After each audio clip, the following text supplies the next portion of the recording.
great weather we have today. Can't wait to stay inside and play with myself. Oh shit, my dick's gone. This is Onimai. It is an anime.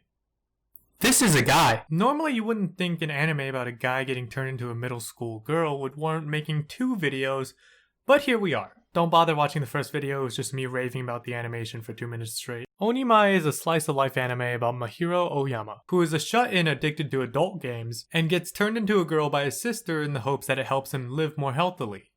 Because, you know, that's obviously the first thing you do when you discover a gender-changing, age-altering drug. The premise can either be really wholesome or super wacko depending on how you look at it, but because it's a show about a guy turning into his crush's dog in the same season, we're going to ignore all the biological and moral implications of drugging your brother and turning him much younger, much shorter, and the opposite gender, and talk about what makes this show so great. The plot. Oh, but Sue, this is a cute girls doing cute things anime. There's no way there's plot. You've even said it before yourself. There's plot. And I'm going to attempt to talk about it while using as little footage that will get me sent to God by YouTube as I can.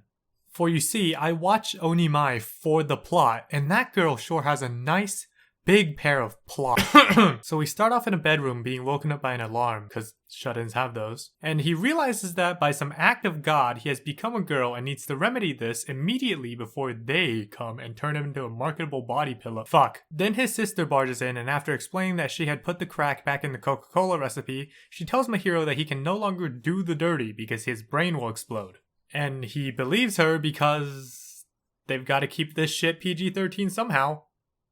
The censored version, at least. The story from here is the life of Mahiro getting used to being in a girl's body while being forced to do normal things, like leaving the house, going to the movies, and going to school? That is the definition of an 8th Amendment violation. Here at the school, we are met with various recurring characters important to the plot, such as the boys, the girls, and Asahi. Each of these different characters have a distinct role in the story. The boys are going to admire Mahiro without knowing that she's a guy. The girls are going to ridicule the boys for admiring Mahiro also without knowing that she's a guy. And Asahi will vibrate excessively until she and everyone around her implodes.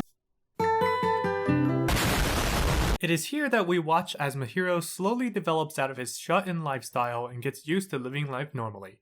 Well, as normally as you can while being like 6 years younger and the wrong gender. There are clear strides to his growth as the show goes on, like how he starts helping around the house, starts requiring social interaction, learns to stop pissing himself. There are 3 times in this anime where a character pees themselves and 2 of them are Mahiro, which I'm torn on being glad that he's not the only one or concerned that he's not the only one. Since it's a slice of life show, this anime does not really have any huge plot points or big character development moments that really shine through, but instead a collection of small things that start adding up towards the end.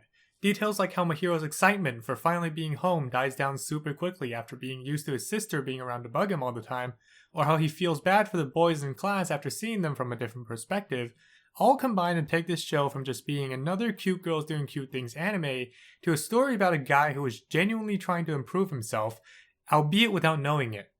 So, while it's definitely weird for an anime about self-improvement and normalcy to have a premise that's the exact opposite of normal, it definitely worked out in the end.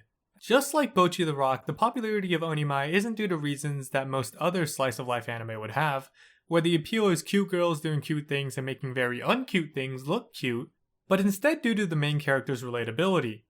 In the same way that Bocchi was relatable in her social anxiety and her desire to open up more and become more popular, Mahiro had shut himself off from the rest of the world after being unable to handle society's expectations, which is certainly a lot less surface level than what was happening in Bocchi's case, but is definitely still evident enough to be a huge point of relatability. His growth from being shut in his room all the time to being able to go out, have fun with his friends, and do all sorts of stuff and make it look fun is like a little nod of encouragement. Because, as I've said before, just like how Slow Loop makes you want to fish and Bocchi makes you want to play guitar, you're most likely to want to do something if a cute anime girl is doing it, even if that thing is as abstract as just improving yourself.